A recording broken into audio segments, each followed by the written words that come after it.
Welcome back to WeAreSC's Recruiting Roundup with Scott Schrader. I'm Julian Brashier, and we're back on Monday with some more important recruiting news. Thanks so much to Bird Dogs for sponsoring this video and sending me some of their signature Bird Dogs shorts. They're designed to fit slimmer through the thigh and leg, giving me a truly sculpted look.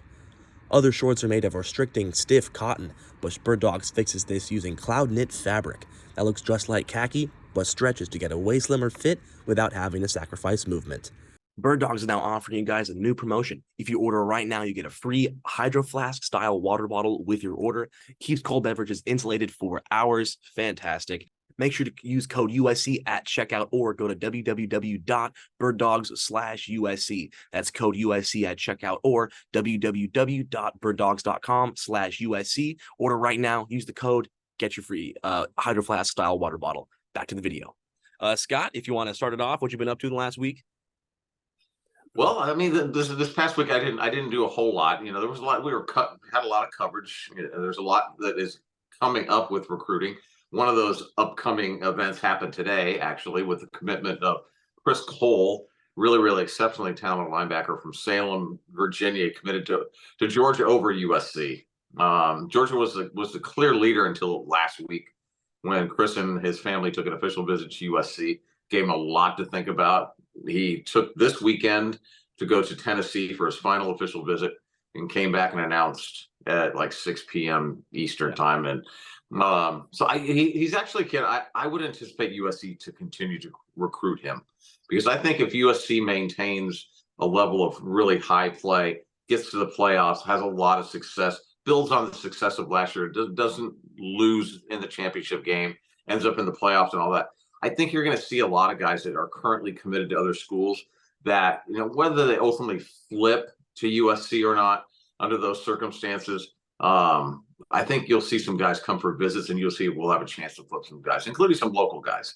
So, yeah, this was a big loss because USC still does not have a high school linebacker committed to this class, and they only had Tackett Curtis last year. So it is important for USC to get linebackers. And you and I were talking previous to us recording, and you know, it's like, where does USC go? And right now they had an official visit this weekend from Ephraim Asiata from linebacker from Utah. So this is a kid that we actually touched on him last week. I don't know if you recall that he just hasn't been seen. He had, you know, there was some type of a gunshot wound that he suffered last year. He didn't play football, so he's just kind of like got back into it. He's back playing at a really high level. So this could be a guy who is vastly underrated, like a Christian Pierce, for all we know. People I do know and trust in Utah say this kid is big time. So, you know, we'll see. Hopefully we'll get out and see him play. But yeah, that's just kind of what I've been. And I'll actually go back over to Quince Orchard to see Jalen Harvey and a couple other guys. I'll be out to Good Counsel again. I might hit up a couple other schools, but you know, Jalen Harvey will be announcing in a couple of weeks, so we're going to stay close to him, and we're feeling good about USC's chances though with that one. Yeah, definitely. And then just a reminder for fans about Jalen Harvey, he has I think he has 2 more official visits, correct? With still Maryland and Penn State. One more? He went to Maryland.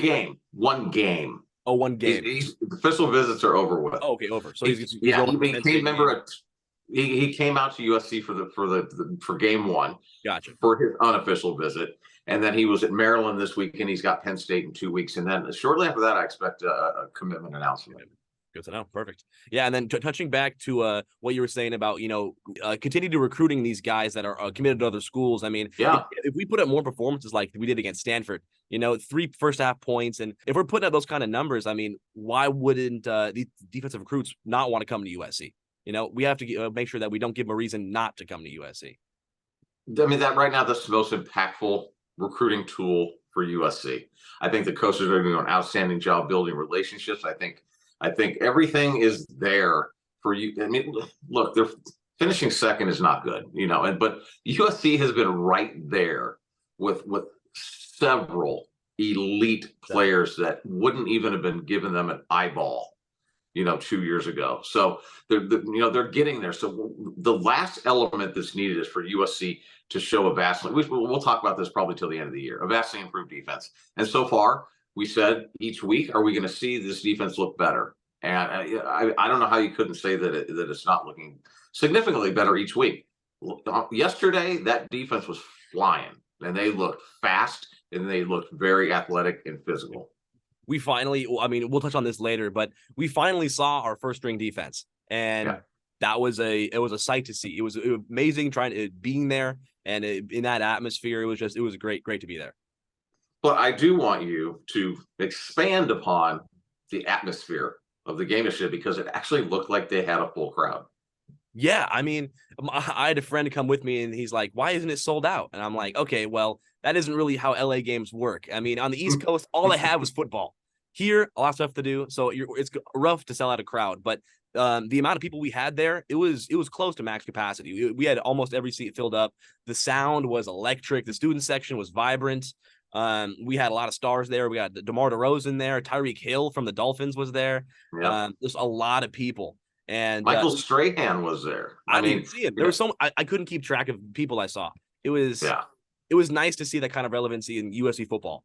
You know, having that many bodies in the stands, supporting the team, it was great.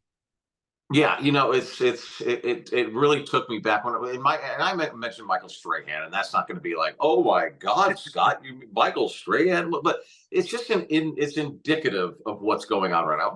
Michael Strahan is not wasting his time to go watch 4-8 USC play. Okay, he's not even going to go watch 10-2 USC play, but Michael Strahan is going to go show up to watch a national championship level potentially football program with a Heisman Trophy winner. And I'll guarantee you, Zach Branch is going to start getting these celebrities out there now. Yep. You know, Tyreek. Exactly. You know, everybody's been talking about. He reminds me of him. So, I mean, so when I saw him that he was at this game, I was like, okay, here we go. Yeah, it was definitely just a crazy experience because, like, I mean, I didn't expect to see Tyreek Hill there, but I mean, all these stars just kind of bringing relevancy to UFC football, and of course, Amon-Ra St. Brown led him out the tunnel after his Thursday night performance. It was just fantastic. And down the road, you know, the type of environment that we are, the atmosphere environment, whatever word you want to use, at games and USC first of all is so good at marketing and branding. You know, everybody's going to be aware of who's at games, right? So this kind of the USC playing good football and having fun doing it, that gets infectious. And then, like I say, the kids around the country will start noticing that. But you got to play good football first. But you're starting to see people come out and watch USC football games again that we really haven't seen for a decade. Yeah, exactly. It's kind of like bringing that 2004, 2005 USC vibe back to it, you know, where you had Snoop Dogg coming to practice. I mean, he was out here recently too, I'm pretty sure. But yeah, definitely. And of course, we'll touch on the specifics of the game in a bit. But first, so we touched on Ephraim Asiata and the loss of Chris Cole, but some good news as far as recruiting goes. So there was an article that was published about who has the most top 100 recruits. So, you know, valuing quality over quantity. And USC is tied for 6th with Miami and Oklahoma, and is 2nd in the Big Ten behind Ohio State. So these are programs that have the most recruits in the top 100 that are committed. So obviously, we're doing something right in that aspect. And it is, but we should continue to point out as well that, you know, I was just talking to a friend of mine yesterday on the phone about USC and the evaluating they're doing right now. And my thinking is, you know, if your guys doing rankings from On3, 247 rivals, you know, you need to pay attention to who USC is pursuing, because these guys, you know, maybe USC has the 6 most top 100 players committed to them right now for the class of 2024. But a lot of these guys that are making an impact on the football field right now as freshmen at USC, you know, obviously there's Zach Branch and there's Deuce Robinson. Those guys were highly ranked. Everybody knew who they were. But then you got the Alani Noahs and you've got the Christian Pierces and you've got the Elijah Hughes and those guys that are making an impact too. So, you know, there's kind of like you have the highly ranked guys, but you have these other guys that are all coming together that aren't so highly ranked. But at the same time, it looks like the evaluations have been really good. Yeah, definitely. And like touching on that, I mean, that's fantastic for recruiting, that high school recruits can see that we're utilizing the freshmen. You know, it doesn't have to be the veterans. If you can make an impact, we will make sure that the impact is seen. Perfect. So we'll move on. Julian Lewis, the new USC 2026 commit quarterback, had a great game last week. Friday, completing 15 of his 22 attempts for 261 yards and 3 touchdowns. Just 3 games on the season, he's now up to 853 passing yards and 11 touchdowns, no interceptions, and 67% of his passes are completed. So yeah, and he's 15. Yeah, he's a sophomore playing He's varsity 15 football. years old. Yeah, That's unheard of. Perfect. So now we'll go into the specifics of the Stanford game yesterday. My prediction, I thought it was going to be 48-24. Wasn't too far off, but it was done in the first quarter almost. Well, what are your thoughts on it? Yeah, it's funny. You and I were talking about this. How family members were like, we're back east, family members, and that's where I am right now in the Washington D.C. area. I was saying to my brother, maybe they can get up 42-0, and we can all go to bed at halftime. So that 49-3 score was kind of, I ended up watching the whole game, but I just thought that, they're up 49-3 at halftime, and Miller Moss comes out, and I said, that's exactly what I think fans want to see. They want to see Miller Moss out there because they know what's up next year. But I just think offensively, everything was clicking. The return game, now Zach Branch has had a punt return and a kickoff return for a touchdown, right? So you have the special teams aspect going on full stilt. And defensively, I was just watching these guys, and the defensive lines push, right? The one thing that Stanford does, even when they suck, is they recruit linemen really well. Okay. So USC was not facing a bunch of, mediocre offensive linemen yesterday. Of course. And that defensive line was really getting a push and really active in the backfield. And the DBs were just on point. It was just really, really fun to watch. And then you can't sustain a level of defense when your team is going up 49-3. Things are going to happen. Of course. You're not going to have that same intensity when you're up by like 7 touchdowns. So I thought overall, just really impressive. And I think from the main point in that USC has looked, to my eye, significantly better each week. I don't care what the opponent was.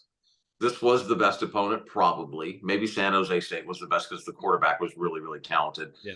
But you're talking about Stanford here, and they just undressed them essentially. Yeah, I mean, the biggest thing that pointed out to me was just the pressure. I mean, on the first play that Stanford had on offense was the Max Williams interception. Bear Alexander was in his face, right off the snap.